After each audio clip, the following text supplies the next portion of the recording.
Good morning යාළුවනේ. අදත් අලුත් වීඩියෝ එකක් අරන් ආවා.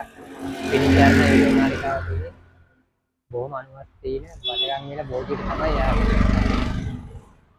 පුංචි මල් විකුණන මාම කෙනෙක් ඉන්නවා. අපි ගිහින් බලමු මාමා විස්තර අහන්න. Good morning මාමේ. Good කොහොමද morning. ඉතින්? හොඳින් ඉන්නවා.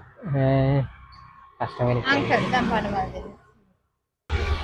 ඉතින් මාමේ වටගම් වල බෝධිය ගාව දැන් මාමා මේ මල් ගෙනල්ලා මල් විකුණනවා. ඔව්. කොච්චර කාලයක් වෙනවද මල්? මෙතන අවුරුදු 6ක් විතර වෙනවා. අවුරුදු 6ක් වෙනවා. ඔව්.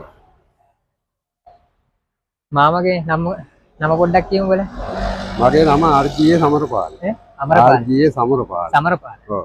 සමරපාල වනේ මල් කඩේ තියෙන මෙතන තමයි යාළුවනේ. ඉතින් අතන තමයි බටන් වල බෝධිය තියෙන්නේ.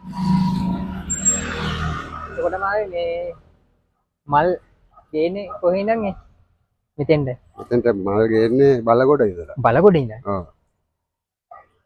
දුර ඉඳන් ගේන්නේ නේ. ඔව් කිලෝමීටර් 6ක් විතර. 6ක් විතර. ඔව්. මල් වර්ග එහෙනම් බලමු මොනවද තියෙන්නේ කියලා. මම චුට්ටක් කියන්නම් මල් මොනවද? නෙළුම් තියෙනවා, මානෙ තියෙනවා, ඕලු තියෙනවා, දාස් තියෙනවා. මේ තියෙන ලස්සන මල් මේව තමයි බටන් විල බෝධියට වැල පුදා ගන්න බැතිමලුන්ට ලබා දෙන්නේ. මේ මාමා සාමාන්‍යයෙන් රුපියල් 100ට මල් 5ක් දෙනවනේ. 6ක් දෙනවා. 6ක් දෙනවා.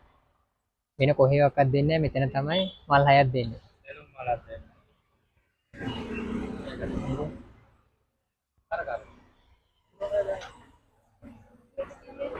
100ට 3යි.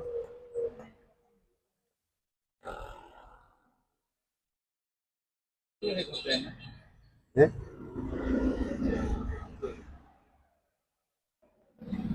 නේ මාමේ. ඔව්. මල් වලට අමතරව තියෙනවනේ. පහන් තියෙනවා, පාන්තිර තියෙනවා.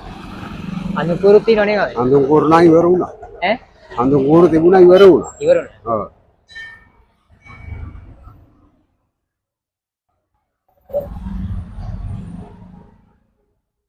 පාන්දර මත මල් කඩාගෙන ඉන්නේ. ඔව්. පාන්දර කඩාගෙන ඉන්නේ නේ. පාන්දර 6 වෙනකොට එනවා මෙතන. 6 වගේ නකොට. ඔව්. එනම් මාමේ ලබා දුන් සහයෝගයට ස්තුතියි වනේ. ගිහිල්ලා එන්න. හරි මුසන්නයි. එනයි යාළුවනේ අදට පිළිචාර යොදුන් නාලිකාවේ වීඩියෝ එක අවසන් කරනවා. අලුත් වීඩියෝ එකකින් ගිහින් එන්න යාළුවනේ. බයි.